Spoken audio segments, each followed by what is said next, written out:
আসসালামু আলাইকুম এভরিওয়ান, কেমন আছেন আপনারা সবাই? আজকে আমি মজাদার গরু মাংস রান্না আপনাদের সাথে শেয়ার করছি। এখানে আমি হাড় সহ মাংস নিয়েছি 1 কেজি এখানে, আর 3টা বড় সাইজের পেঁয়াজের কুচি, একটা রসুনের কুচি, আর আদাটা আমি গ্রেটার দিয়ে গ্রেট করে নিয়েছি। 1.5 চামচ পরিমাণ লবণ, 1 চামচ পরিমাণ হলুদের গুঁড়া, 1.5 চামচ মরিচের গুঁড়া, হাফ চামচ পরিমাণ ধনিয়া গুঁড়া, আর 1 চামচ পরিমাণ পাঁচফোড়ন, আর পরিমাণ মতো তেল, আস্ত গরম মশলা, একটু সয়া সস দিয়ে ভালোভাবে মাংসগুলো মেখে নিচ্ছি।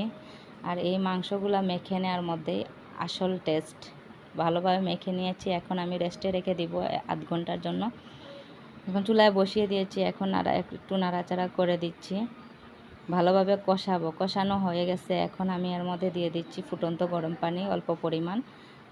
আমি পানিটা 2 বারে ইউজ করব, একবারেই দিব না।